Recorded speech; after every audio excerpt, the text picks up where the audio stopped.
Mr. Speaker, as I deliver my 2023-2024 budget address, we as a country have good reasons to celebrate because of the economic gains we have made, notwithstanding the external challenges and concerns about citizens' security.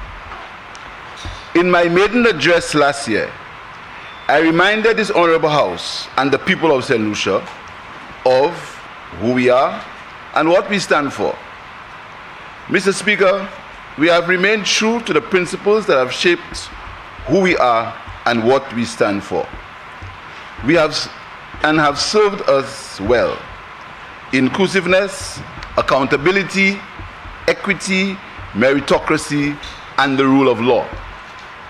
These principles, thankfully, have enabled us to protect the people of St. Lucia from the tidal wave of corruption, wastage, and inefficiency which has threatened to destroy our country until Redemption Day, July 26, 2021. Mr. Speaker, in planning for the growth and sustainability of our country, there are certain fundamental imperatives we must get right. The challenges of the day have informed the strategic choices of my government, choices that seek to secure a better life for our people. The strategic choices for the 2023-24 budget will focus primarily on three areas: health, national security, and economic sustainability, the theme for this year's budget. Mr. Speaker, as a government, our first responsibility is to ensure the safety of our people and the access to quality and affordable health care. The growth of a nation can only be powered by its people, who must be in good health if they are to be productive citizens. The ugly face of violent crime has been visited upon us, and while it is mainly localized, we cannot ignore the danger of contagion. This is why we must address it swiftly and decisively. We have and will continue to empower law enforcement with tough legislation in the battle against crime. As a society, we need to do more to discourage the glorification of crime and help our people develop respect for human life. Crime must not be allowed to find fertile ground in our homes, places of business, and recreational spaces. We must be of one mind in the fight against crime. Otherwise, it will, before long, destroy all of us. Mr. Speaker, as it relates to health care, the neglect and wastage of resources in the provision of health care during the last administration has left this government with a mammoth task. The citizens of this country deserve a much better health care system, and this government has committed itself to ensuring they get it. Our primary and secondary health care systems will all be improved over time.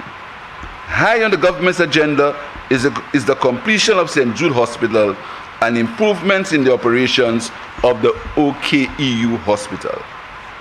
Our success in pursuing these strategic choices will require sound and prudent management of the country's financial resources and contributions from everyone.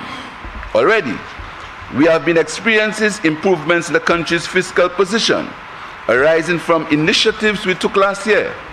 We shall, in 2023-2024, continue some of these initiatives while we adopt new and innovative ones. Mr. Speaker, the economic signs are clear. Our country is on a growth trajectory, and every effort is being made to keep it so. Mr. Speaker, we must be reminded that it was this government who was tasked with the handling of the Delta and Omicron variants and the full reopening of the country, having dispensed with all COVID protocols. And it was this government that had to grapple with the global effects of the Ukraine war, inflation, supply chain issues, and more importantly, the human and psychological fallout from the COVID virus on our people. And if the challenges were not enough, we had to deal with inflationary pressures from outside, driving food and fuel prices to very high levels. The price of crude oil reached a high of $123 per barrel, the second highest on record. Not to be outdone by external negative influences, the last administration embarked upon a reckless accumulation of unnecessary debts, leaving the majority of St. Lucians feeling marginalized. This was the environment we inherited on July 26, 2021. Mr. Speaker, the economy then was in reverse, with a contraction over 20%, nearly $4 billion in debt. Investment was at a standstill, with not one new hotel built in 5 years.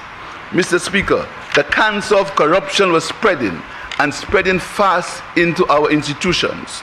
Over $300 million was spent on St. Jude Hospital, with no hope of reprieve for patients housed in deplorable conditions in the stadium. An airport overpriced and oversized, threatening to engulf the country into a further $1 billion of debt. The country's socioeconomic dashboard was flashing, life-threatening danger ahead. Mr. Speaker, 18 months later, we are experiencing a wellspring of economic growth.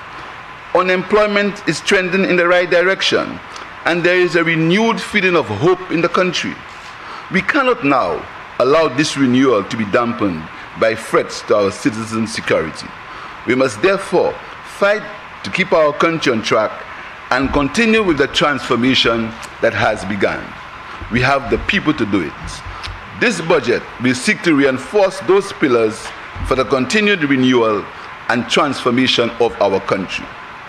Mr. Speaker, this government continues to be guided and inspired by the philosophy and values of the founding fathers of our great party, the St. Lucia Labour Party, to open the doors of opportunity for every St. Lucian, irrespective of their social and economic standing in the society. Our party originated from the bosom of the labor movement and has consistently served the best interests of the workers in this country. We must continue to build a society where free enterprise can flourish, and that the rights of workers are protected, and they can get a fair day's wage for a fair day's work. We must build a society where meritocracy and inclusion are valued and embraced as basic principles for progress and development. Mr. Speaker, to ensure equality and fairness, the Minimum Equal Wage Commission is currently formulating a livable wage for workers in St. Lucia. All sectors, including the private sector, will be consulted and an appropriate announcement will be made.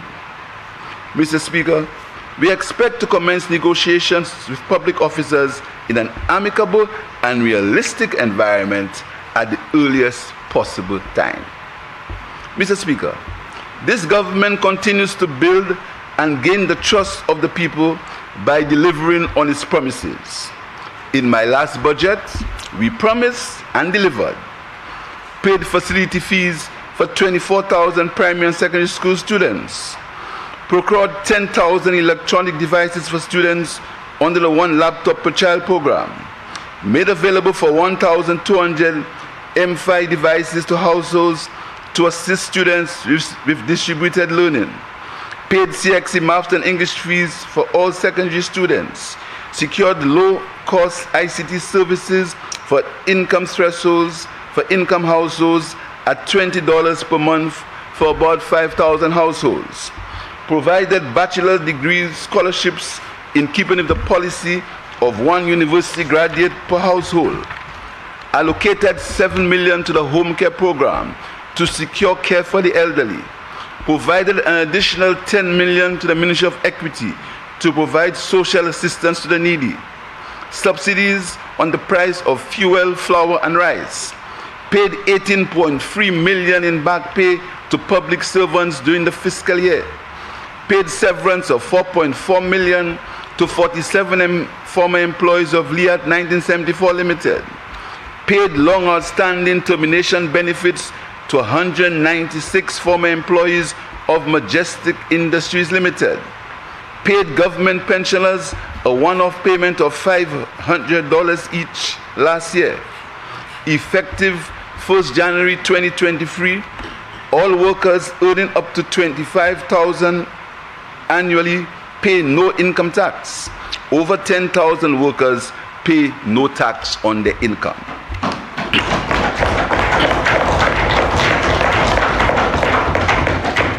A 4.2% increase for NIC pensioners, paid $800,000 in flood relief to households affected by November 6 weather events, launched the MSME loan grant facility of $10 million in grants and loans to micro, small, and medium businesses, launched the youth economy, providing training, marketing, finance, and mentorship to youth entrepreneurs, provided $1 million to reinstate the distress fund.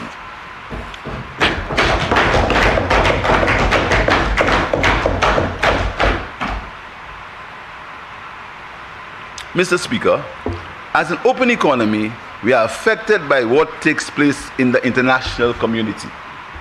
Therefore, in preparation for this budget, we remain mindful of events and developments taking place in the wider environment. Mr. Speaker, despite the reopening of the larger economies, global economic growth was estimated to have fallen sharply from 6.2% in 2021 to 3.4% in 2022. This global economic decline has been occasioned by the war in Ukraine, the COVID-19 lockdowns in China, and more recently, the dramatic collapse of a few significantly sized banks. Mr. Speaker, the attendant consequences of some of these global events brought with it unprecedented levels of inflation in 2022. Mr. Speaker, we also witnessed coordinated monetary policy tightening by major central banks in their fight to curtail rising inflation. The rise in interest rates over a short period has had the effect of eroding the balance sheets of many financial institutions and the threat of contagion within the international financial system. Mr. Speaker, growth in our major tourism source market, the USA, has slowed from 5.9% in 2021 to 2% in 2022. The rise in headline inflation prompted the Federal Reserve to increase interest rates 7 times, bringing it to a high of 5% in March 2023, the highest level in 15 years. Notwithstanding these interest rate hikes, inflation in the US remains stubbornly high, averaging at 8.1% in 2022 and peaking at 9% in June of that same year. Mr. Speaker, the encouraging news, though, is that the growth in jobs in the US in 2022 was 4.5 million, the second strongest on record. Mr. Speaker, in the case of Canada, an important tourist market, its economy proved resilient in 2022, registering a growth rate of 3.5%, though lower than that in 2021 of 5%. The United Kingdom's economy grew by 4.1% in 2022, a decline from 7.61% in 2021. However, the UK economy remains the only major advanced economy that has not fully recovered in its pre-pandemic level. Amid political uncertainty, fears of a recession, and runaway inflation, the British pound fell in value to its lowest level in decades in late September, approaching parity with the US dollar until a partial recovery in 2023. Mr. Speaker, I now move to the regional environments. The CARICOM region experienced a more vibrant pace of economic recovery from the COVID-19 pandemic. Estimates show that most CARICOM territories recorded positive economic growth rates in 2022, driven by strong performances in Guyana's emerging energy sector and the continued rebound in tourist arrivals in the tourism-dependent economies since the lifting of COVID-19 restrictions. Guyana, St. Lucia, and Barbados recorded the highest growth rates, and St. Lucia recorded the second highest growth rate after Guyana. Mr. Speaker, you have heard the rumor mongers and the prophets of doom that the economy is in a state of decay and facing economic ruin. The opposition predicted financial chaos with a government unable to pay its debts and public salaries. Mr. Speaker, of course, disappointingly for them, none of this has happened.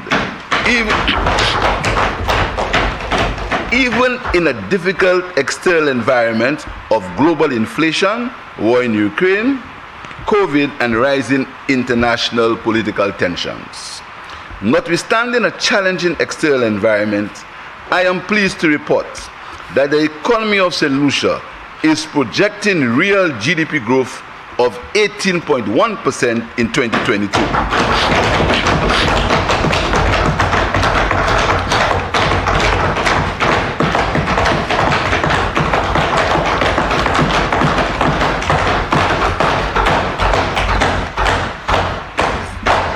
This is following a growth of 12.2% in 2021.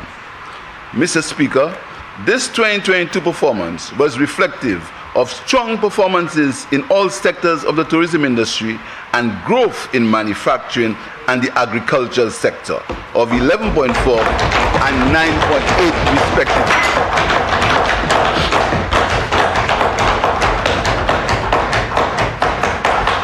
Mr. Speaker, the development in the accommodation sector and restaurant subsectors was the largest contributors to the 2022 real growth of 18%. The accommodation sector grew by 58.5% and contributed 18.2% to total GDP. Of the 18.2% growth recorded in 2022, 10.8 percentage points were accommodation and food services. Tourism grew by 58%. Stayover arrivals 78.7%, while cruise arrivals increased by 273.8%. These developments were due to the removal of all COVID protocols in September 2022, growth in the number of cruise passengers, and strategic and targeted market initiatives in North America and the UK. The second largest contributor to growth was wholesale and retail activity. This sector grew by 23.7% and contributed 10.6% of total real GDP growth. Growth in the sector represented 2.52% of the 18.2% growth. Telecommunication services were the third largest contributor to the 2022 GDP growth. This sector contributes 4.4% of total GDP and grew by 46% and represents 1.58% of the 18.2% growth that came from this sector. Manufacturing was the fourth largest economic sector. That sector grew by 11.4% in 2022, following a 4.2% growth in 2021. The 11.4% growth was the highest growth since 2007.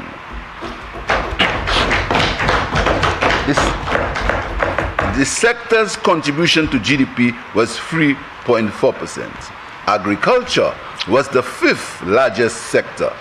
The sector grew by 9.8%, following declines in 2021 and 2020. Its share of GDP was 1.6%.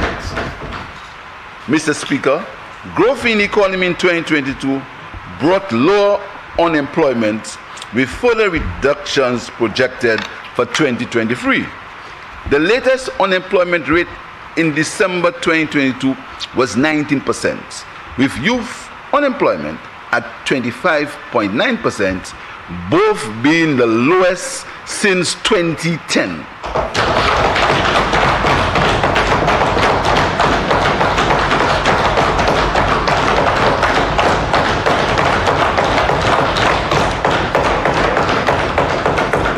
Mr. Speaker, we remain committed to driving overall unemployment, and in particular youth unemployment, down to single digits before the end of this parliamentary term.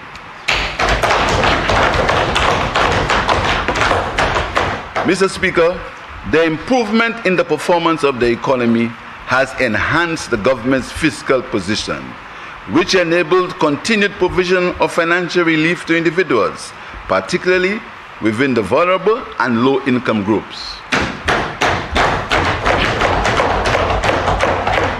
to assist them in mitigating the impact of inflation.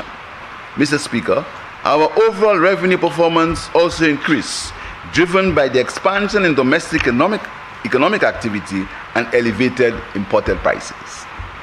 There were moderate increases in current expenditure, but the overall deficit declined from 287.6 million, or 5% of GDP in 2021, to 17.3 million, or 1.5% of GDP in 2023.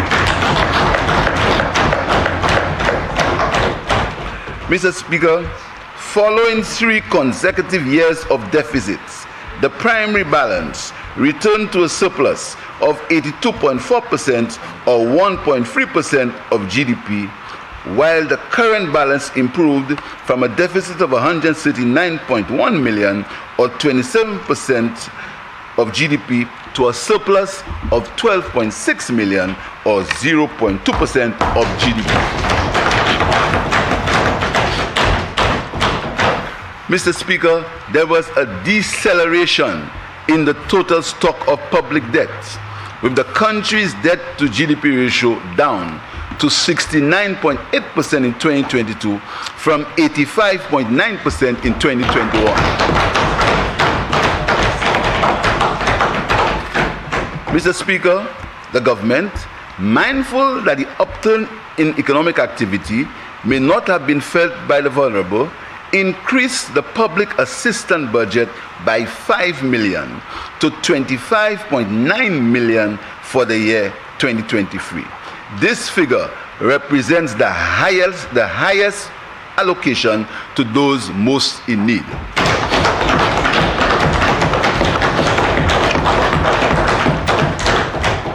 Mr. Speaker, notwithstanding the increases in allocation for public assistance, the St. Lucia Social Development Fund, SSDF, distributed over $17 million in social intervention programs.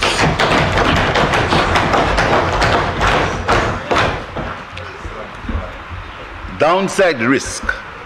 Mr. Speaker, while the domestic economy is showing positive signs of growth, there are some downside risks that we need to guard against.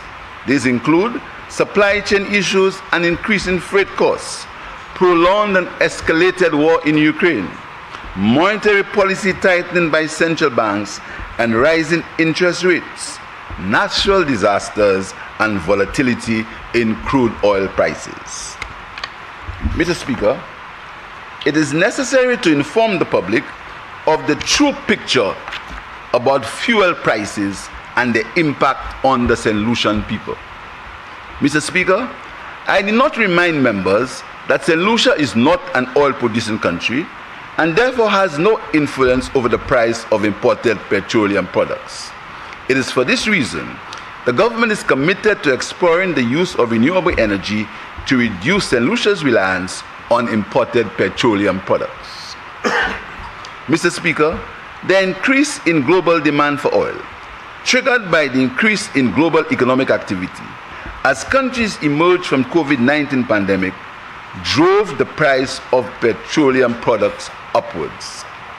In St. Lucia, during 2022, the average cost of the imported prices of gasoline, diesel, and liquefied propane gas was up on the previous year by 43.3%, 83.7%, and 65.3% respectively. The government has continued to apply the modified market pass-through mechanism in its pricing of petroleum products. Mr. Speaker, the government in 2022 foregone approximately $40 million by subsidizing LPG cooking gas under the modified pass-through mechanism. Mr. Speaker, despite our best efforts to cushion the rising cost of petroleum products through lower excise taxes, the retail price of fuel ranged from 13.95 to 17.95 per gallon in 2022. Mr. Speaker, For those who choose to ignore the effects of the government in protecting the consumer at a time of rising imported fuel costs, let me inform them that the excise tax in 2022 reached a low of minus 44 cents per gallon. And in the 3 weeks ending July 2022, it was minus $1 per gallon, the lowest since the modified pass-through mechanism was adopted in 2029. Mr. Speaker, in 2009. Mr. Speaker, during 2022, the excise tax on diesel was negative for the greater part of the year. Mr. Speaker, these negative excise rates means the government was paying the importers of fuel, salt and rubies 44 cents and $1 per gallon to ensure that the importers' legally stipulated margins were secured. Mr. Speaker, in the case of cooking gas, the protection provided by the government to customers was even more significant. The subsidy on the 20-pound cylinder rose from an average of $10.84 in 2021 to $19.43 per cylinder in 2022. In July 2022, the subsidy on cooking gas reached a high of $30.39 per cylinder.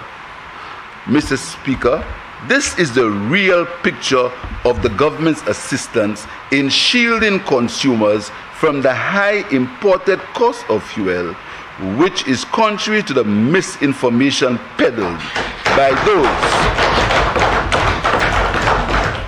those who have made misinformation their staple for communicating with the public. And Mr. Speaker, the words of Exodus comes to mind. You must not pass along false rumors.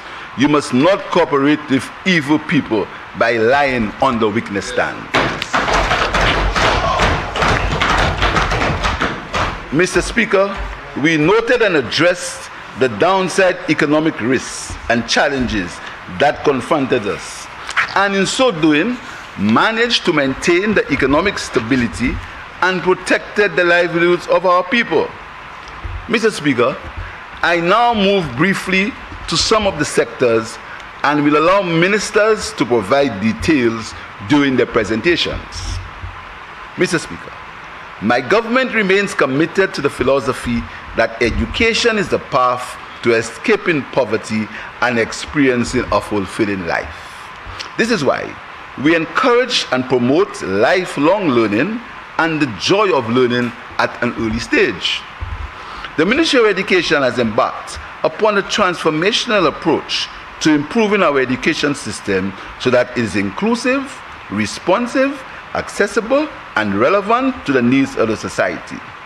This transformational approach has necessitated improvements to the physical infrastructure, use of ICT, special training for teachers, promotion and access to good nutrition on our schools' feeding program, and the enhancement of our children's emotional intelligence. Mr. Speaker, reforms are taking place at all levels within our education system. Our goal that every household should have a university graduate has been supported by an increase in the availability of university scholarships sponsored by friendly countries, in particular Taiwan, Monroe College, and the government's university package of assistance program, for which a sum of $500,000 has been allocated in this budget. As it relates to reforms in the education system, special mention must be made of the growing concern about underachievement by our boys. To address this problem, a cohort of 40 teachers will receive training in gender-sensitive instructions in the latter part of this year. This hopefully should result in a reduction in dropout rates among boys, particularly after COVID-19. The success of the TVET program continues to meet the needs of students who are more receptive to learning outside the traditional teaching methods, providing them with practical learning and skills that are required in the workplace. TVET remains an integral part of our country's education system.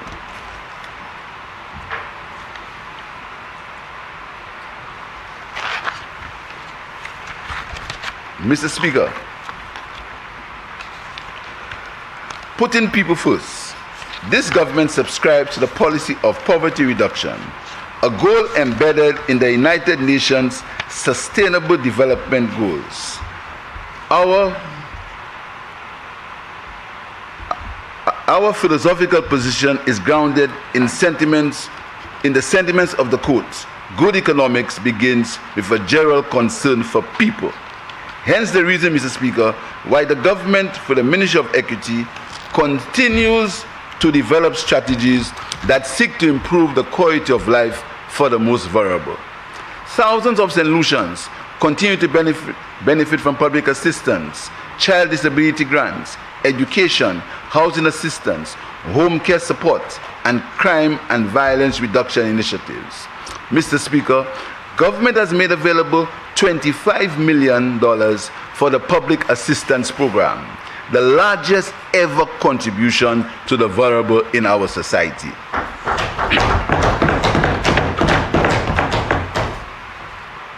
While the government continues to deliver social assistance, we believe that we must try to empower people and build resilience towards sustainable independent living. A graduation strategy for social assistance programs has been developed to ensure support for the people transitioning from social assistance or dependency to independent living.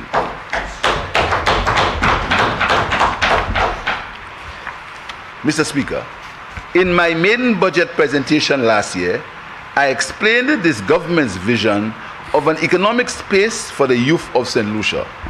I stated that the youth economy was aimed at transforming hobbies into entrepreneurship and skills into business by providing finance, training, mentorship, and marketing support for young people to establish and grow their businesses.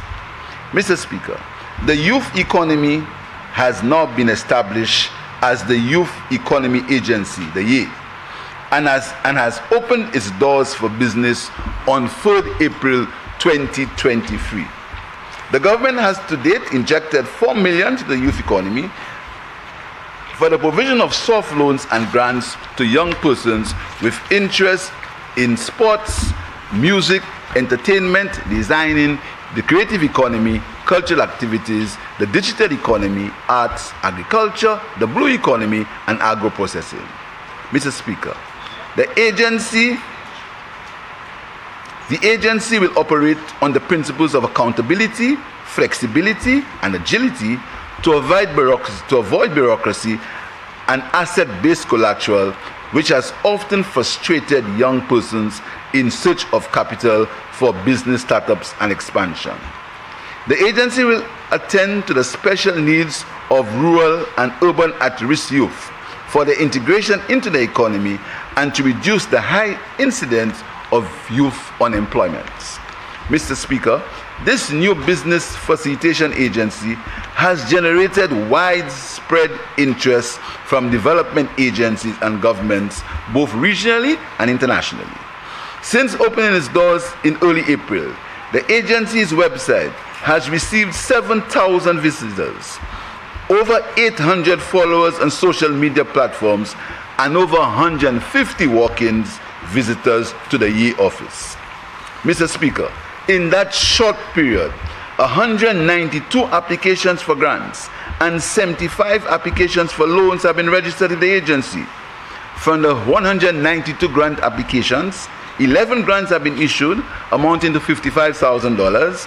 49 applications have been processed and approved for disbursements. 50 applications have been contacted to arrange reviews, interviews, and consultations, and new applications are being received daily.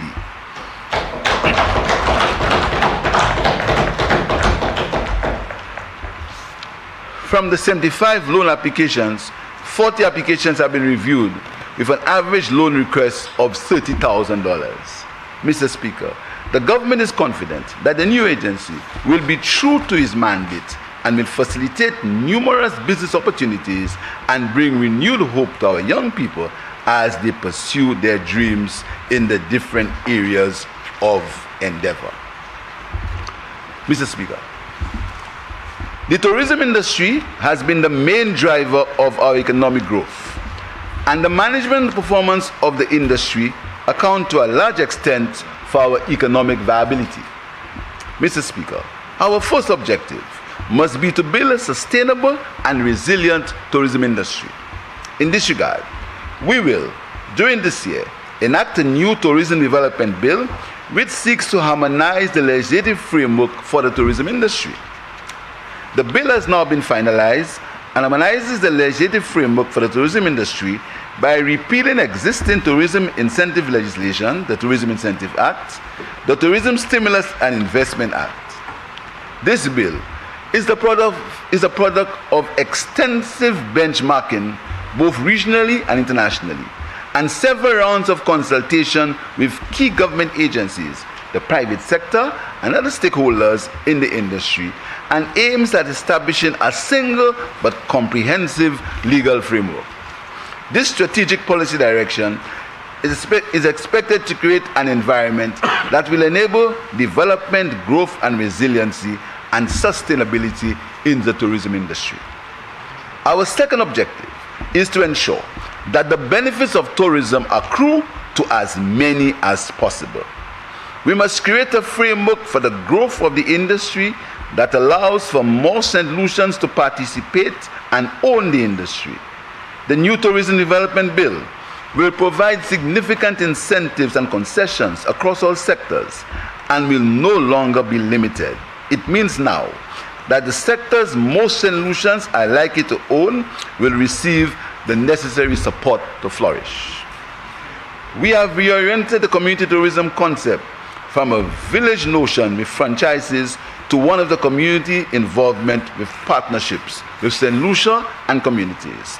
The overall objective of the community tourism is to remove barriers to ensure local economic development through local inclusion and local investment, and to develop sustainable community-based tourism activities that ensure that socio-cultural authenticity of host communities are respected. Mr. Speaker, when we assumed office, the community tourism program had no office or staff, no processes in place, and no community consultations.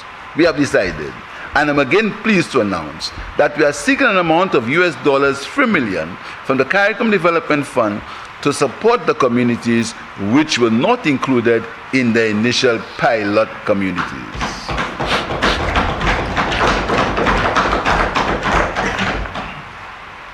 Communities in Miku, in Marsha, Serenity Park, the Minor Basilica and Castries, Dennery, the Mont Lebai, Bellevue, and Pierre, among others. Our third objective is to build a destination that provides not only a spectacular landscape, but more meaningful and quality experiences. For that reason, 3 signature programs were launched in 2022. 1, the Collection de Petites, a collection of villas, hotels, and bed and breakfasts with rooms ranging from 4 to 45, providing unique experiences of food, culture, and entertainment. 2, the National Cabaret Crawl, a culture bar hopping experience for locals and visitors. And Lucian Links, a program designed to formally celebrate the diaspora and to further encourage them to enjoy the St. Lucian product. Mr. Speaker, this year, we'll continue to introduce new products that will enhance our standing as a destination. I am pleased to announce that the St. Lucia Tourism Authority will launch this year the St. Lucia Visitor Loyalty Program, which is designed which is designed to honor regular repeat visitors. This will build greater loyalty to our destination and reward persons who are loyal to us. Mr. Speaker, I am personally delighted to announce that the St. Lucia Jazz and Arts Festival, formerly St. Lucia Jazz Festival, will start in a few days on May 5th at the renowned Mindu Philip Park.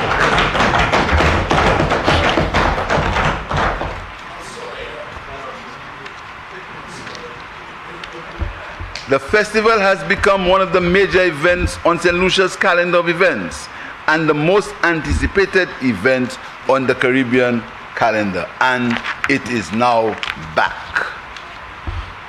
We are all eager in anticipation of a star-studded lineup, and over the years, the festival took on a new dimension with the addition of more side attractions supporting jazz performances aside from the main stage events. It is exciting that the arts component has been maintained. It is the ideal showcase for our creatives and for our local creatives and their chance to be on the world stage. Mr. Speaker, we witness continued growth in the Citizenship by Investment program. The program recorded a 20% increase in 2021-2022, which was a record year. After a long and exhaustive review of the program, a number of changes were made to make the program more competitive and to yield greater returns. These include adjustments to the real estate minimum investment and adjustments to other fees, including dependent add-on and replacement of certificates. This year, we'll see further changes to the program, which is expected to deliver greater results. These will include a strengthened footprint in the growing markets such as West Africa, the US, and the Middle East, through the hosting of conferences and other engagements. Mr. Speaker, St. Lucia will always observe the accepted due diligence and accountability in its processes to ensure that the good reputation of our island is maintained.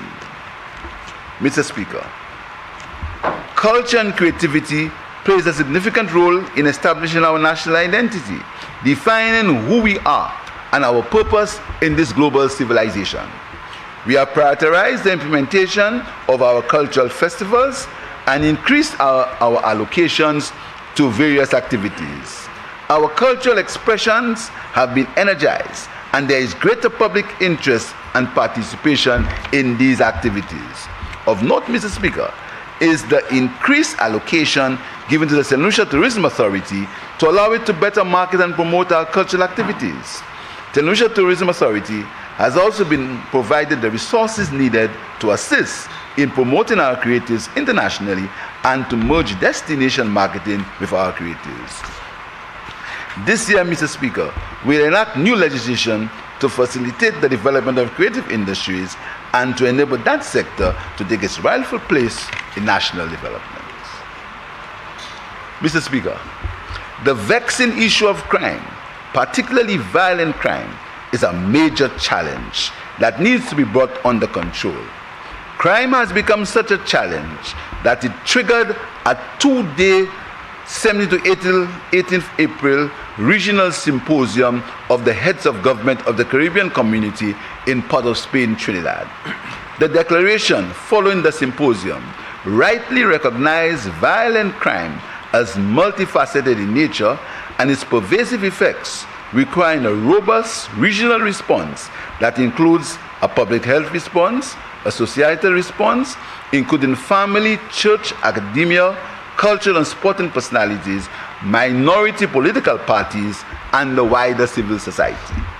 The call for involvement of minority political parties in this battle against crime is instructive. Mr. Speaker, of deep concern is the high rate of illegal exportation of firearms from the United States to the Caribbean. Mr. Speaker, crime and violence is becoming normalized in St. Lucia and the region and needs to be reversed. That is why, Mr. Speaker, anyone who cares about their country should not find any comfort in criminal activity, unless, of course, they believe there is some gain to be derived or opportunity to score points from it. And if they do, they are no different from those directly involved in criminal activity.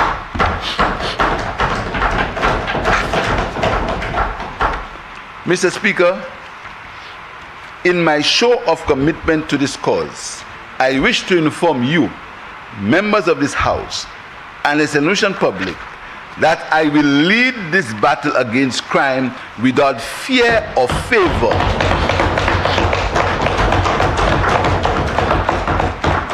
or partisan thinking, until the scourge of criminality is no more. And I invite my colleagues and civil society to join me in this battle to fight this scourge. Mr. Speaker, our strategic approach to reversing the rise and any normalization of violent crime will be focused on strengthening law enforcement and also making social interventions. Strengthening law enforcement. Mr. Speaker, at the legislative level, we have increased penalties for illegal possessions of firearms and ammunition. We have enacted the Suppression of Escalated Crime Police Powers Act, which gave the police the increased powers of search, arrest, and detention. We have enabled police the power to detain suspects for longer periods while investigations are taking place. We have created a serious crime unit with plans for expansion. We have employed an additional 2 probation officers. We regularized the status of some police officers and bodily correctional officers. We've had 60 new recruits, ensuring they are properly vetted so that only people of the highest caliber can become members of our police force.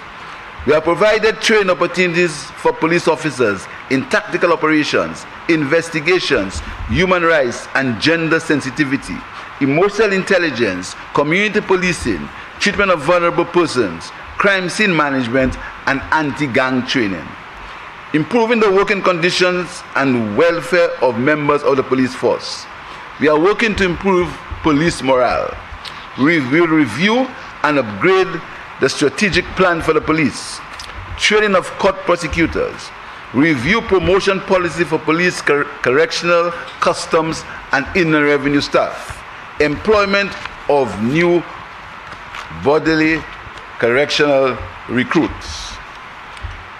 The improvements in the physical facilities and conditions of work for policemen include construction of divisional headquarters in Grosile. That construction has begun. Repairs to Southern Divisional Headquarters in Vieux-Fort. Contract was signed last week. Repairs to police stations in Canries, Micoud, Richford, and Marchand. Construction of custody suites, a project plagued by administrative delays. I'm pleased, Mr. Speaker, to inform you that a contract for the construction will be signed this week.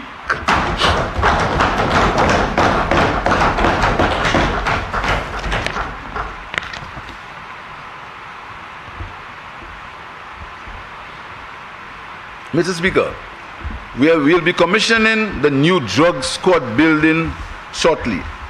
Relocation of various units to more conducive working environments. Purchase of new vehicles, motorcycles, trucks, and bicycles. Purchase of special police equipment, including drones, X-ray machines, bulletproof vests, and ammunition. Upgrading of the forensic lab, and the purchase of a comparison microscope for firearms analysis, and repairs to the bodily correctional facility. Mr. Speaker, last year, we began the process of reducing the backlog of cases in the court by introducing the Swift Justice Project, which is expected to reduce the processing time for cases to no more than 2 years. Unfortunately, Mr. Speaker, for many reasons, this project has not achieved the desired results. Mr. Speaker, this year, we have allocated $2 million for the project and are already preparing the physical facilities to house the courts. It is envisioned that the project will be fully operational this year. Mr. Speaker, to ensure that the rights of the accused are protected and justice is served, we have increased the allocation for legal aid and court-appointed attorneys. We will begin the construction of the House of Justice to house the criminal, civil, and marriages courts to eventually alleviate the congestion and poor working conditions presently experienced in some of our court buildings. Consideration will be given to the enactment of legislation for judge-only criminal trials. The completion of the process of the ascension to the Caribbean Court of Justice will make appeal to the highest court more affordable and accessible to all. Establishment of a first district traffic court to handle the significant backlog of notices, warrants, and ticket-related offenses. Establishment of the coroner's court to handle matters relating to death deemed to be unnatural or in the exercise of law enforcement. The coroner will handle inquests and investigations currently before the courts. Expanding the witness protection program. We will seek to improve the quality of life for the most vulnerable. Mr. Speaker, with regard to human resource development for the police, the engagement of the regional security system to assist our local police, increasing the training votes for the police to allow additional training in crime detection, surveillance, and other modern crime fighting techniques. Establishment of the sheriff's office to handle assets subject to writs. Increasing the broadband width at Bordelais to allow for the hearing of more than one case virtually, and repairs to the first and second district courts. Mr. Speaker, the criminal justice system must not be only about punishment. It must allow room for rehabilitation, particularly for young offenders who find themselves in the child justice system. In this regard, an allocation has been made for the commencement of preliminary works, public consultation, and designs for the conversion of the former George Charles Secondary School to a rehabilitation center. A crime and violence reduction project will be implemented to engage vulnerable and at-risk individuals in education and parenting. Strengthening of community-based organization, establishing mentorship, training, capacity building, and diversion options. Working in the St. Lucia Social Development Fund to establish a crime prevention office to coordinate crime reduction, prevention, and intervention programs initiated by civil society groups, non-governmental organizations, and government agencies. The creation of a targeted gang intervention plan.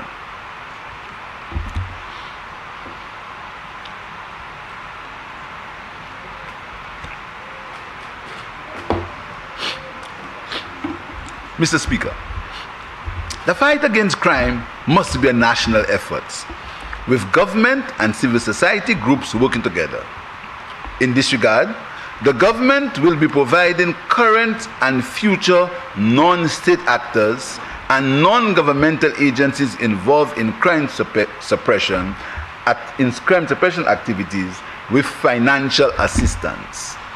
The government remains encouraged by the societal response that has been shown for the social health of the nation by these groups.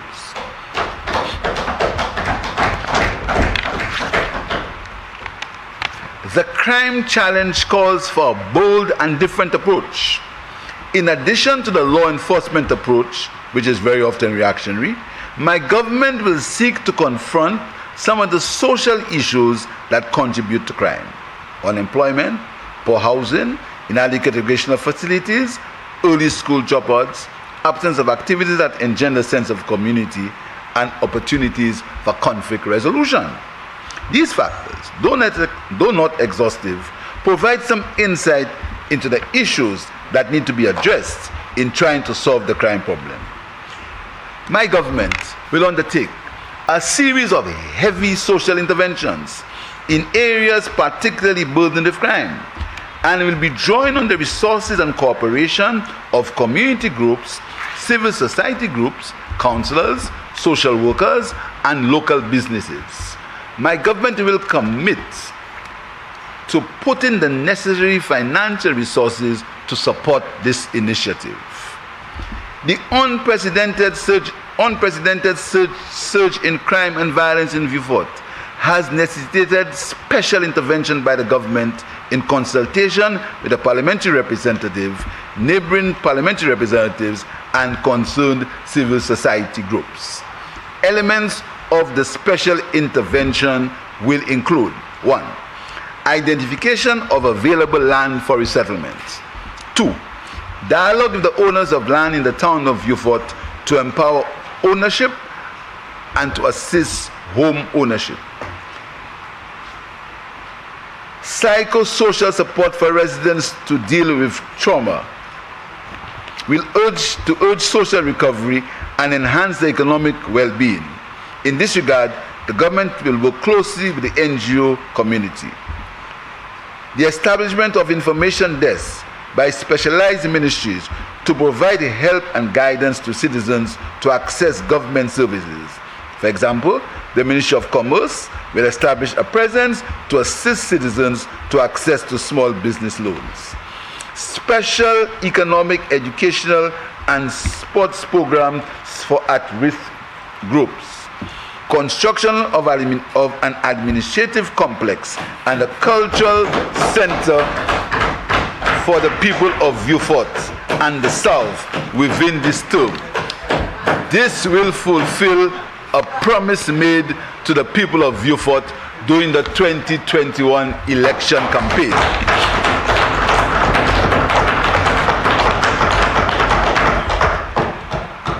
Mr. Speaker, the Vieux-Fort initiative is being designed to foster a sense of security, support, and shared outcomes to foster pride and ownership that can help to build a stronger sense of community. Mr. Speaker, social assistance is a crucial component of any society, as it provides a safety net for some of the most vulnerable. For the St. Lucia Social Development Fund, my government has provided targeted intervention to help reduce poverty and inequality.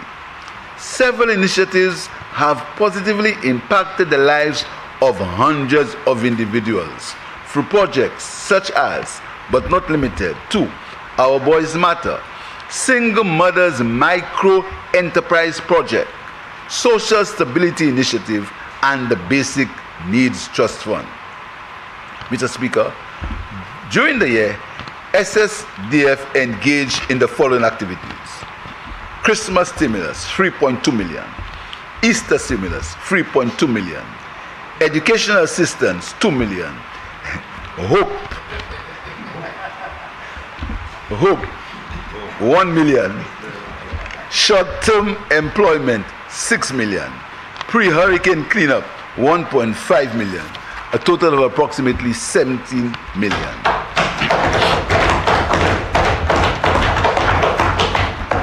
It's expected, Mr. Speaker, that these activities will intensify this year. Mr. Speaker, social assistance is a crucial component of any society.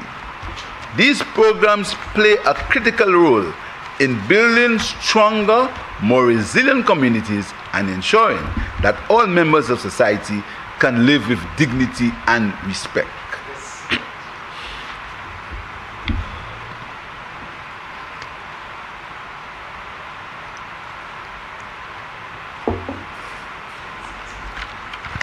Mr. Speaker, the issue of health care will remain a dominant topic on the developmental agenda of all countries, small and large. St. Lucia has had the constant battle of having to divert more of its scarce resource scarce financial resources to the health of the nation, while its health workers, particularly nurses, continue to seek better opportunities in more developed countries like the UK and the USA. Mr. Speaker, our health services continue to be challenged in the aftermath of the COVID-19 pandemic. Notwithstanding the challenges, St. Lucia has experienced gains in key health indicators, higher rates of immunization coverage, improvements in the nutritional status of children, expansion of health and social services, increased life expectancy, and improvement to the physical infrastructure. Mr. Speaker, the Minister of Health will provide further details about the challenges and gains in the health sector.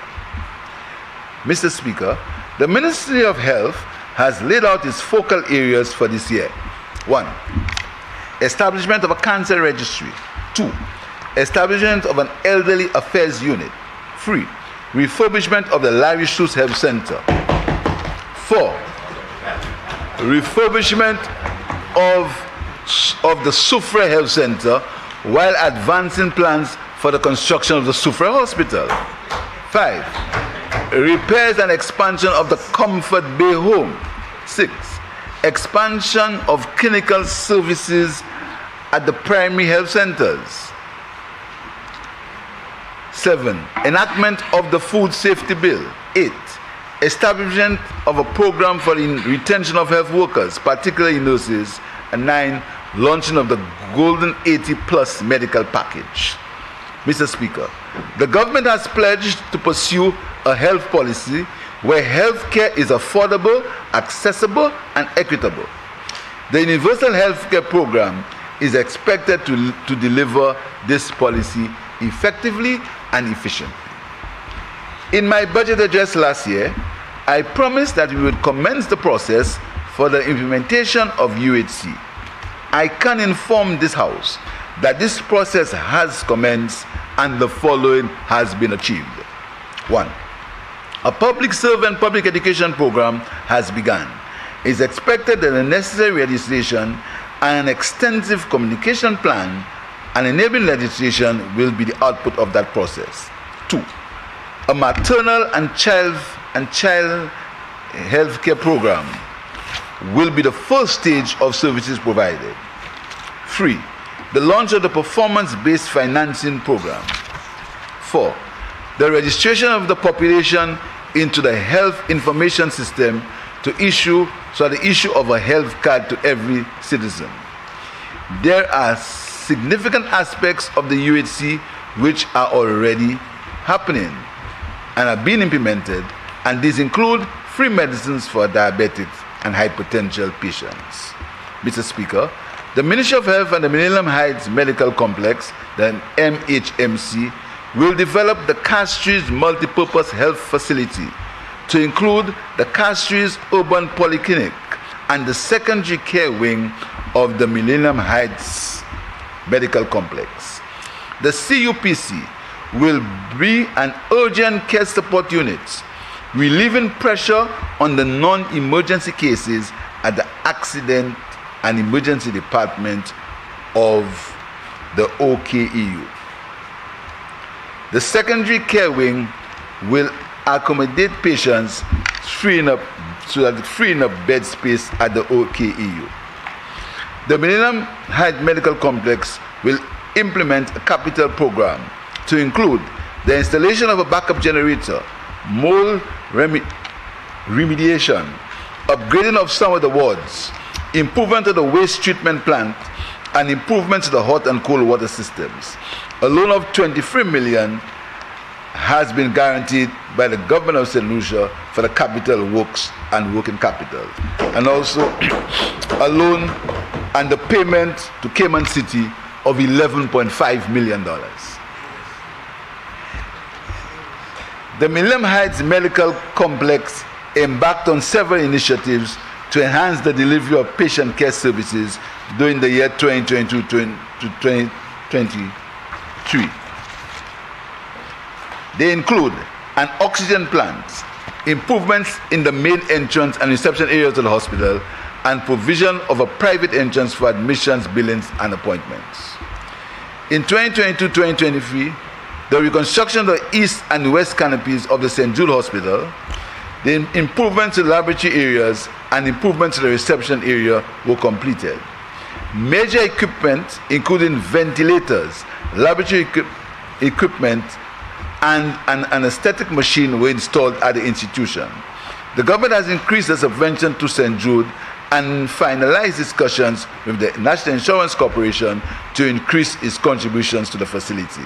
And the workers of St. Jude will be paid their back pay income tax free.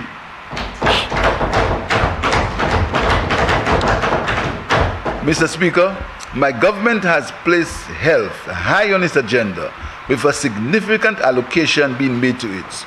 We intend to spend in this financial year over $200 million on healthcare. This excludes the expenditure on the refurbishment of St. Jude Hospital and the outstanding debt on the box, estimated to be over $50 million. Mr. Speaker, this year, the PROUD program will continue to advance the process of land rationalization in the communities of Oleon, Pont-Ménager, Cantonment, and Bruceville in Vieux-Fort. This program aims at empowering the occupants of government-owned lands in unplanned developments by giving them access to fully serviced land lots at affordable prices. In most of these cases, the cadastral surveys are well advanced, and we expect to transfer title to the occupants within the coming year. Mr. Speaker, this year, the enactment of legislation to convert PROUD into a statutory corporation in which the land will be invested.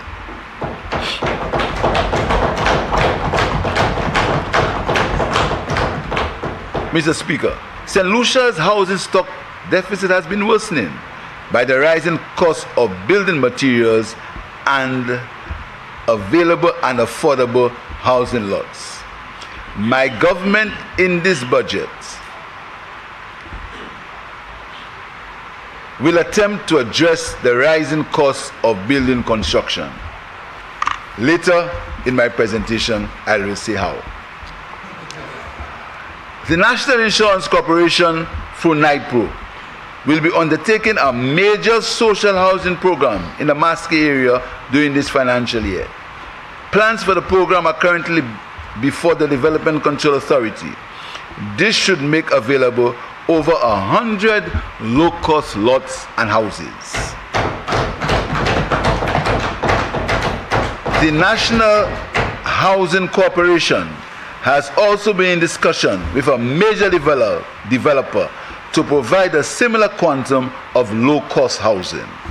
The government, in its resettlement and rationalization program, will assist households occupying government-owned lands to secure land title.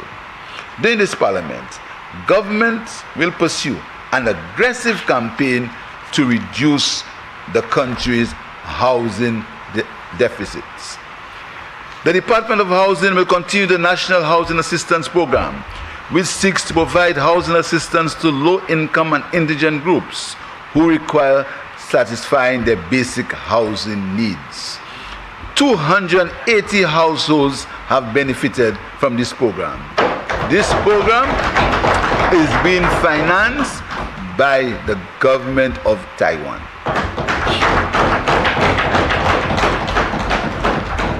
The National Sites and Service Program, NSSP, involves the development of state-owned lands and the provision of service residential lots at locations throughout the island. Crown lands at Lafag, Pierre, and Labri have been identified for development. The Minister will give further details. Mr. Speaker, medium and MSMEs remain important sectors in the economic landscape of St. Lucia, providing the greatest opportunity for the spread of wealth and the creation of employment. Access to finance remains a perennial challenge for this group. The new challenge is the need for these enterprises to embrace modern technologies to remain nimble, efficient, and competitive. In this fiscal year, the government is making available the sum of $10 million for the SLDB, St. Lucia Development Bank, for the Medium and Small and Micro Enterprises Loan Grant Fund.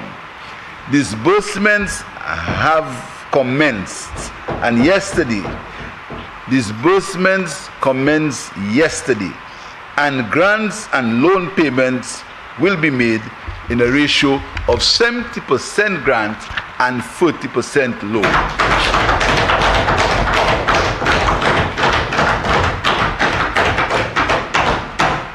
As it relates to embracing new technologies, an allocation has been made in this budget as the government's contribution to the MSME project funded by the OAS and the government of St. Lucia to allow MSMEs to enter the digital economy. This project is expected to significantly increase MSMEs' capacity to market and sell their products and services online. Export St. Lucia continues to provide technical assistance to MSMEs producing goods and services with export market potential. The strengthening of MSMEs will be a strategic choice if the benefits of the cannabis industry is to be widespread. A task force has been established to assist in the development of a cannabis framework, and a bill should be in Parliament shortly. Again, the Minister will give further details. Constitutional reform. Mr. Speaker, St. Lucia became the 5th country in the region to make the Caribbean Court of Justice its final court of appeal, by replacing His Majesty's Privy Council. Many St. Lucians will have the opportunity to access justice at the highest court, a process that was restrictive and expensive to the ordinary man. The ascension to the Caribbean Court of Justice signals our desire to strengthen our participation in Caribbean regional integration and identify as a country that is autonomous and resolute in determining our country's future. This journey is not complete. Our constitution has served us well, but it needs to be further amended to reflect the hopes and aspirations of our people and respond to the need for the acceptance and celebration of our Caribbean identity. We will therefore continue to engage our citizens in conversations on the advanced work to undertake constitutional reform in this country. The need to make our constitution truly reflective of the ideals and aspirations of our people will be continued this year. Never again will this House be without a Deputy Speaker.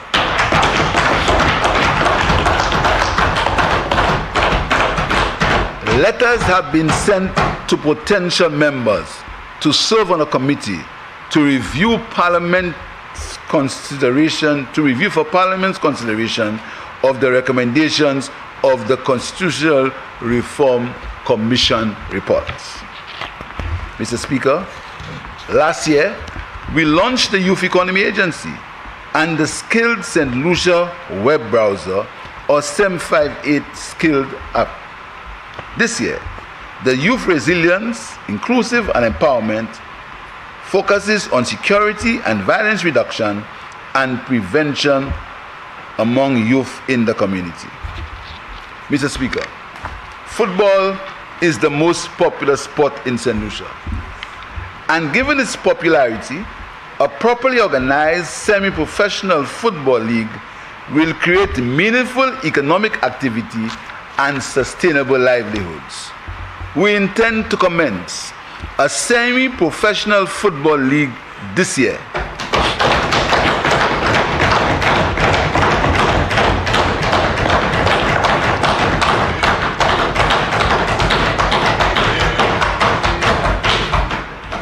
to employ young football players. This league will ensure that players who have the necessary skills and make the necessary sacrifices can be adequately compensated and also have hope of being recruited by international football scouts. The minister will elaborate further on this new initiative. Julian Alfred. Julian Alfred has been St. Lucia's leading athlete for the past 5 years. In July 2017, she won St. Lucia's first gold medal at the Commonwealth Youth Games in the Bahamas by winning the girls on the 1800 meters dash. In 2022, she was crowned the NCAA Division I champion and later that year won the silver medal in the Commonwealth Games women's 100-meter finals. The country has been witnessing the feats and the breaking of records by Julian Alfred. Therefore, we believe that it is imperative that she graduates from Texas University in June this year. We will provide her with the necessary resources to continue her path of high performance. The ministry has budgeted finances to ensure that she continues to receive the very best training to perfect her craft and hopefully represent our country at the 2024 Olympics.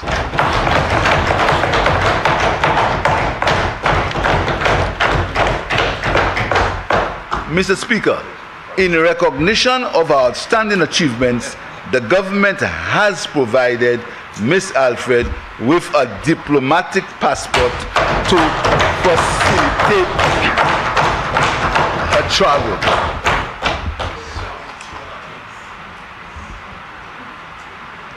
The ministry has been undertaking renovations at the Mindufili Park, still a major recreational ground for athletes and cricketers. These renovations will continue after the opening of the Jazz Festival on May 5, 2023. After the opening, several other playing facilities will be refurbished, lighted, and renovated this year. The St. Lucia Development Bank. Last year, we indicated that the St. Lucia Development Bank, the SLDB, would be required to play a more significant role in facilitating development and low-cost funding to small and medium-sized enterprises. Mr. Speaker, I indicated then that to finance its mandate, the bank needed to be recapitalized. The government has kept its promise and already injected $4.6 million into the capital of the bank. A further injection is promised this year.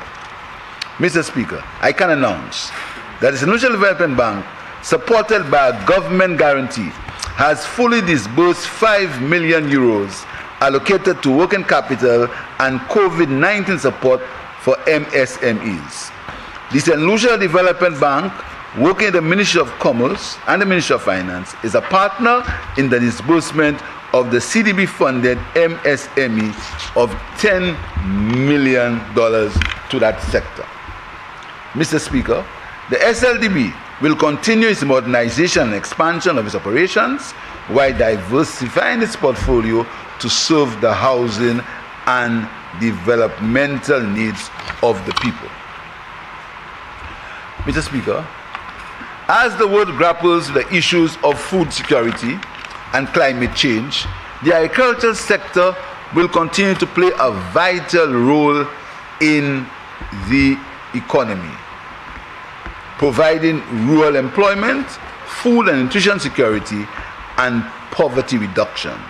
Agriculture has become more important over the past few years, with escalating food prices arising from supply chain disruptions caused by the COVID-19 pandemic and the ongoing Ukraine war. And Mr. Speaker, I'm pleased to announce that the agriculture sector has expanded this year.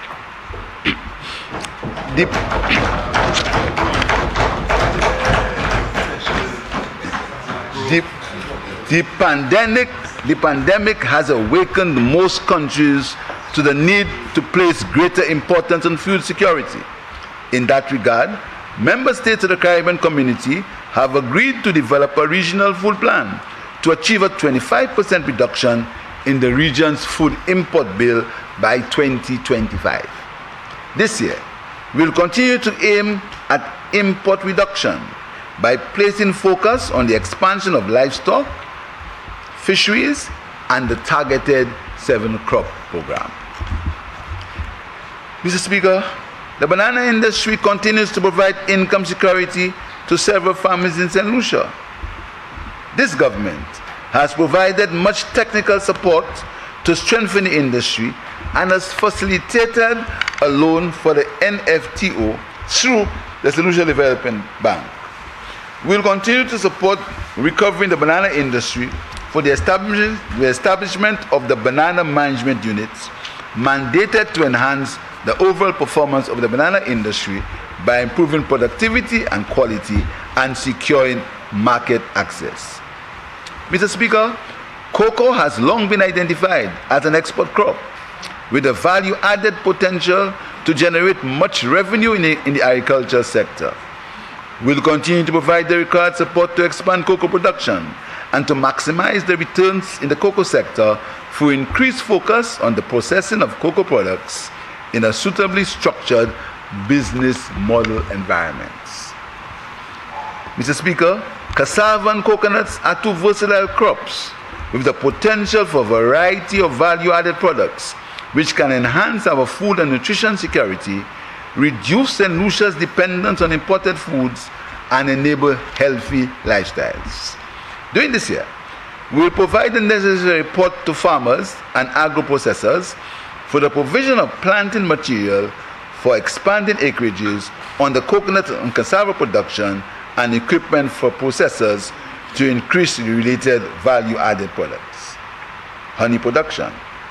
Mr. Speaker, to expand export prospects for the production of local honey, we will focus on strengthening beekeeping organizations to enable their viability and sustainability. We will continue to provide technical and marketing support, capacity building, resource and financial management, farm and product certification, branding, and labeling of honey products. CMOS. Mr. Speaker, over the last 3 years, there has been a dramatic increase in the number of individuals engaged in the planting of CMOS in our coastal communities. CMOS farming has demonstrated the potential to create employment and contribute significantly to the social and economic well-being of our communities. During this year, we will provide resources to the CMOS industry for the enhancement of post-harvest quality control, production efficiency, farming area management, farmer training and capacity building, and access to markets so the industry can reach its true potential. Mr. Speaker, during this budget cycle, we'll establish an island-wide aquaponic system in schools and commercially viable system for farmers with disabilities. This will build capacity in soilless food production systems, improve the productivity of vegetable crops, and improve water management in agricultural systems. We believe that this low-cost system of production, which requires little land, can enable significant production of some vegetables and fish farming. It is hoped that the use of technology may attract young entrants to the agricultural sector.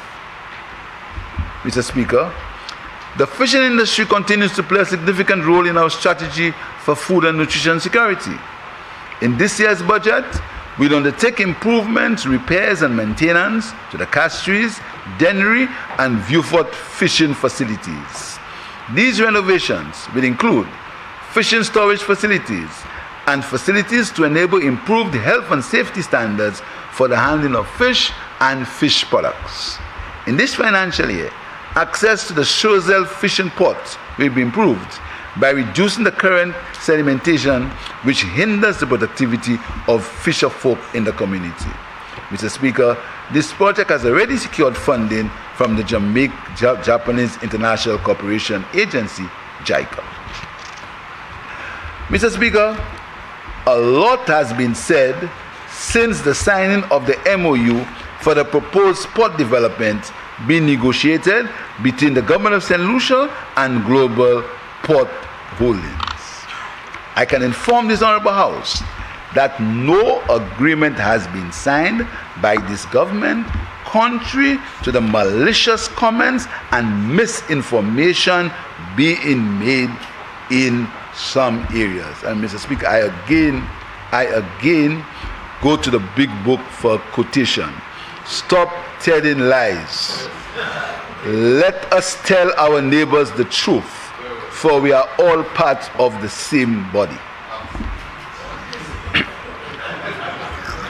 An agreement will be signed once all the terms and conditions have met the government of St. Lucia's long-term objectives for port development. I am pleased to announce that we are close to doing so. This investment agreement will transform the Castries Harbour and the Soufrière waterfront.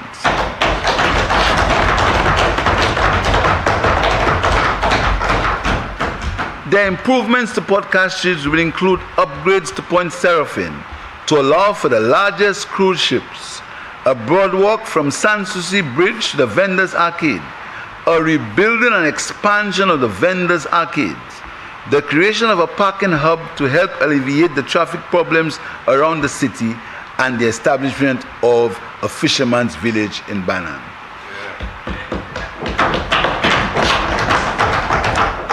The Soufrière waterfront will be completely redeveloped to offer an enhanced experience for yachts, for visitors, and for locals. I can assure St. Lucians that there is no agreement to exclude cruise port development in Vieux-Fort. Moi, je dis Jean Saint-Lucie, gouvernement, pourquoi s'y en hier pour dire que pas ni cruise en Vieux-Fort. And again, Mr. Speaker, I want to quote a good book, Proverbs 12:19. Truthful lips will be established forever, but a lying tongue is only for a moment. Mr. Speaker, in fact, we are currently discussing various options for the development of cruise tourism in Vieux-Fort. Mr. Speaker, for the fiscal year 2023-2024, whilst planning for major road projects such as the Shock to Grosley Highway expansion and the Field and Agricultural Roads Rehabilitation Project Phase 2, we will continue upgrading the road network and continue the maintenance of public assets. Mr. Speaker, while we are not satisfied with progress on the Millennium Highway, work will continue on the West Coast Road Reconstruction Project. A contract via competitive international bidding has been signed for the Ansari Bridge, and work will commence during this quarter and for the continuation of the West Coast Road. And a consultant has been contracted to develop the Infrastructure 2030 plan. Mr. Speaker, the annoying traffic situation and loss of productivity and traffic congestion on the Grosley Highway and related loss of productivity is a direct result of the ill-advanced actions of the last government. Mr. Speaker, I will say that again. The annoying traffic situation and loss of productivity and traffic congestion on the Grosley Highway and related loss of productivity is a direct result of the ill-advanced actions of the last government, when on March 23rd, 2015, they cancelled a loan from the Creative Fund to reconstruct the road. Mr. Speaker, I said last year We have commenced discussions with the Kuwait Fund, and these discussions are at an advanced stage. The Ministry of Infrastructure is presently providing the required updates and documentation to move to the approval process. Mr. Speaker, the government has reapproached the Kuwaiti Fund for the Feed and Agricultural Roads project, approved again in 2015 but cancelled by the previous government. Mr. Speaker, discussions are progressing smoothly and the responses are favorable, and a commencement date is expected later this year. Mr. Speaker, access to justice is critical to the well-being of any modern democratic society. For some time now, the government has embarked on a process of consultation with the appropriate authorities for the construction of a House of Justice, so the judiciary can operate in an environment conducive to the dispensation of justice. I am pleased to report that plans are being finalized for the construction of that facility, which is expected to start in the second half of this year. After discussions with the police, the new location has been changed to the site of the decommissioned High Court building at the corner of Miku and Labrie Streets, and the building will be joined to the old Ministry of Education building. Mr. Speaker, the project will be built for a build, operate, lease, and transfer a bolt arrangement. An allocation of $1.5 million has been included in this year's estimates for pre-construction activities. The new Police Northern Division headquarters. Mr. Speaker, the police also need to operate in an environment that is conducive to high performance. The Northern Division of the police force has been waiting for such a facility for too long.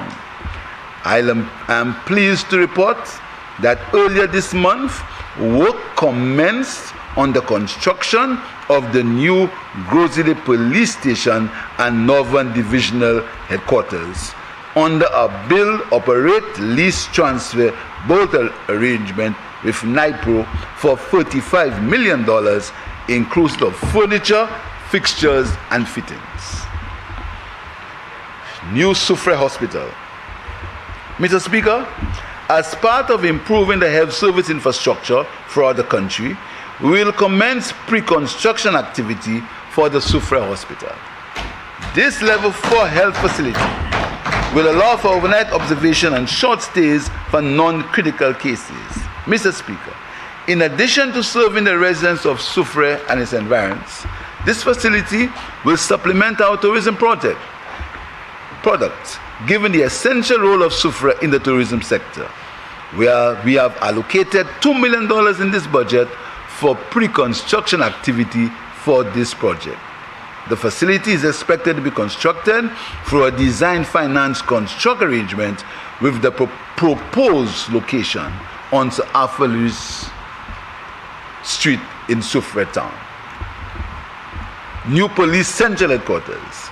Mr. Speaker, consistent with the commitment of this government to provide the proper working environment for the police force, a new police headquarters will be constructed to house the key divisions of police operations in the city of Castries. To this end, an allocation of $300,000 is included in this budget for pre-construction financing for this project. Construction is expected to start in the latter part of this fiscal year. Mr. Speaker, the Viewford Divisional Headquarters has been closed for repairs for a few years now. The initial cost of repairs was $300,000 for roof repairs and mold infestation treatment, but it was neglected, and now the cost has now escalated to $2.3 million. On April 24th, 2023, NIPRO issued a contract to a construction firm to undertake the necessary repairs. Works are expected to be completed in 4 months. Custody suites.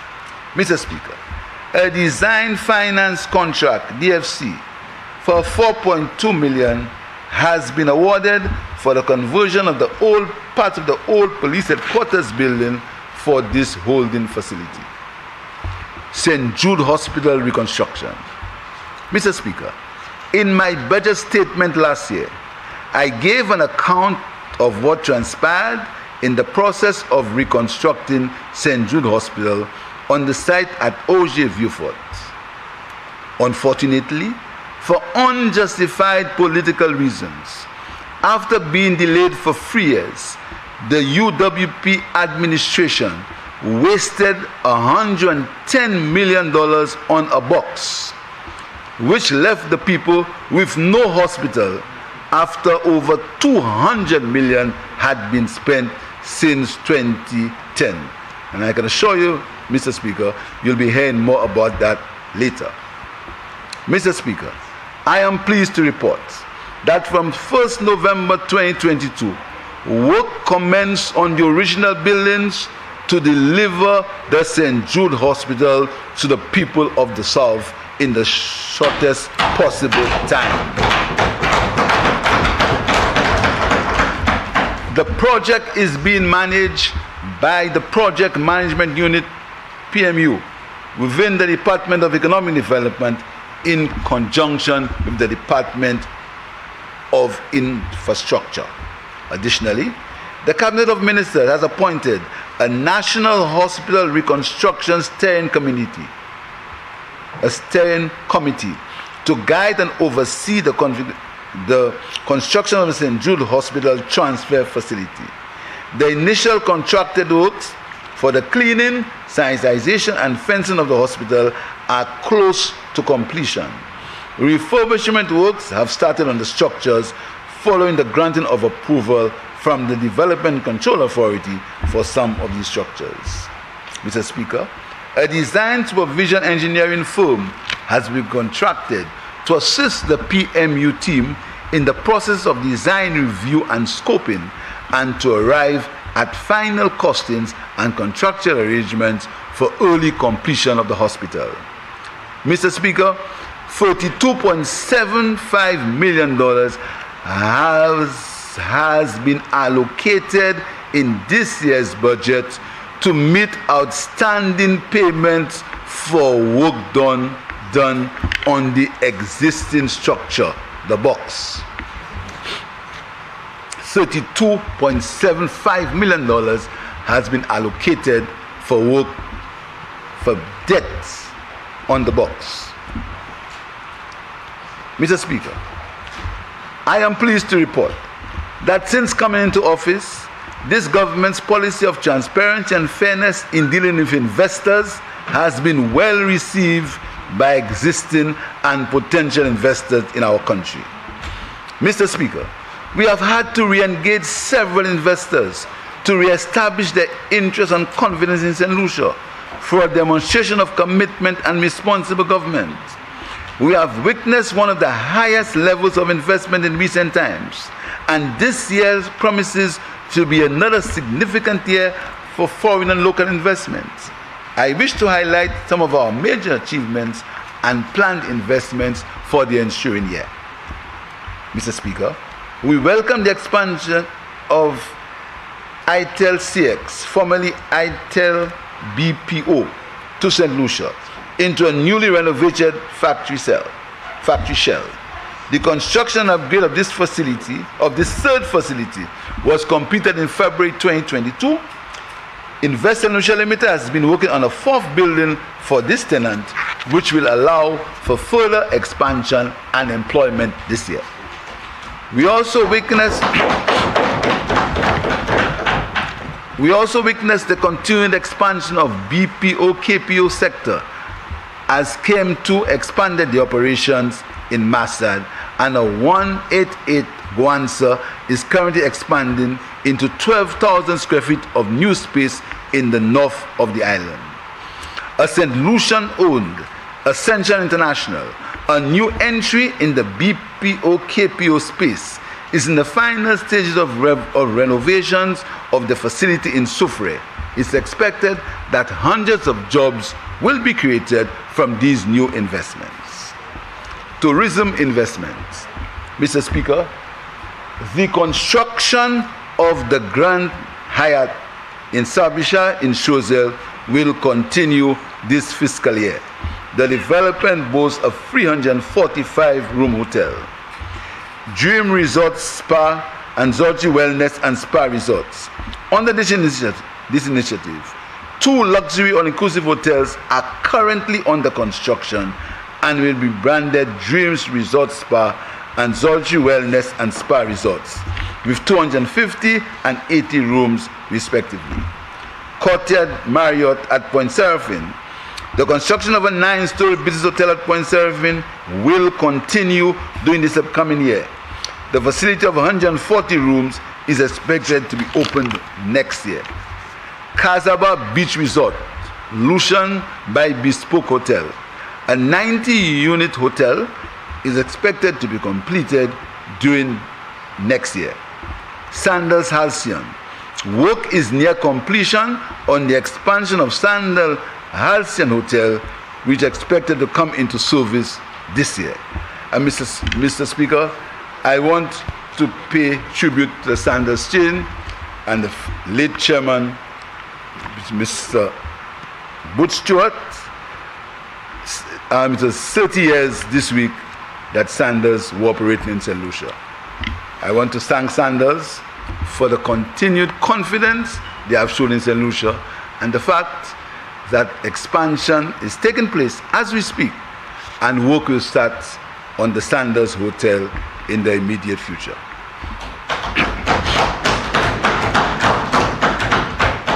Mr. Speaker, for the period January to December 2022, Cabinet approved 35 projects for tourism incentives pursuant to the Tourism Incentives Act and the Tourism Stimulus and Investment Act. The total projected investment for the period amounted to $384 million. Mr. Speaker, the accommodation sector continued to attract the highest level of investment, amounting to EC $341.6 million, or approximately 89% of total investment. When these accommodation projects are completed, 262 new rooms will be added to St. Lucia's room stock. Iwanora International Airport Redevelopment Project. Mr. Speaker, after extensive research, analysis, and consultation with local and foreign consultants and SLASPA, Cabinet has arrived at a policy decision for the preferred technical design development option for the development of the passenger terminal building under the Iwanora International Airport Redevelopment Project. A scaled down version of the existing design to obtain a single structure by removing components including the elevated roadway is essentially a terminal building with a reduced modified footprint built on the already constructed foundation with the deferral or elimination of certain program requirements is Cabinet's decision. This option, Mr. Speaker, will address the issue of creating fiscal space by curtailing the construction design to make the project feasible within the available financing, and from all the design options explored, this option appears to be the most prudent. Mr. Speaker, it's a fact that the true cost of the Iwanora redevelopment project will only be determined after competitive bidding process for the construction of the airport is undertaken, since the present construction was awarded by direct award, and up to this day,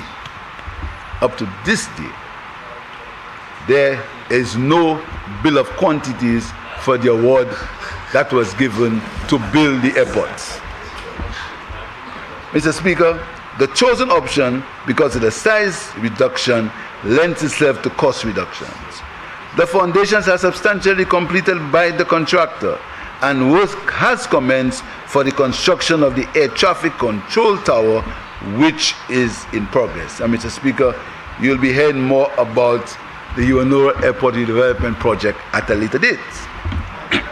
Mr. Speaker, let me reassure the public that my government expects the engagement between the contracted parties, which has been sought by controversies and disputes in the past, and which brought the project to a stop. Note, Mr. Speaker, that the project has already experienced cost overruns in excess of $40 million and counting. Let me assure the public that it's government's intention to continue the Hiwanura International Redevelopment Project in a fiscally responsible and prudent manner that will not cause undue burden to the taxpayers of St. Lucia.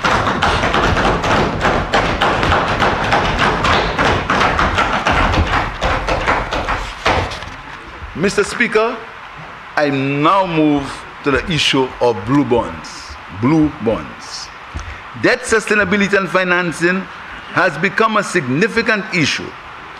Developing countries are pursuing a path of leveraging their natural assets as a means of funding their development.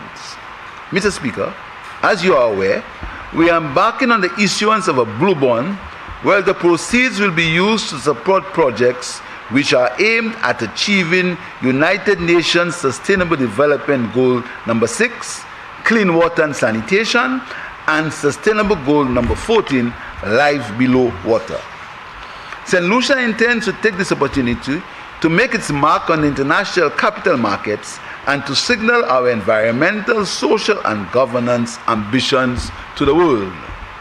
I am told our proposed bond issuance will be the world's first sovereign sustainability-linked blue bond. It will be the first blue bond to align with the United Nations Global Compact Blue Bond Guidance, United Nations Environment Program Finance Sustainability Blue Economy Finance Principles, International Finance Corporation Guidance for Blue Finance, International Capital Market Association Principles, and the United Nations Global Compact 5 tipping points for a healthy and productive ocean. Mr. Speaker, St. Lucia is receiving strong technical support from the UN Global Compact and the Global Green Growth Institute, among others, to ensure the success of our issuance. Mr. Speaker, the issuance of a blue bond would ensure the security of our citizens and our marine environment, given the immediate threat our nation faces from climate change. We will use these blue bonds to focus on two areas: reducing the volume of untreated water that enters our marine environment, and two, enhancing the sustainability aspects of the fisheries sector while also encouraging job creation. Fisheries are also a critical industry in St. Lucia. It is important that we move from subsistence for fishing and move up the value chain to deliver benefits both to the environment and to our citizens. A blue bond will enable St. Lucia to achieve these two outcomes. It will place us in a good position to build our reputation in the international capital markets and work with people who are interested in ensuring St. Lucia's success from both a climate and economic perspective.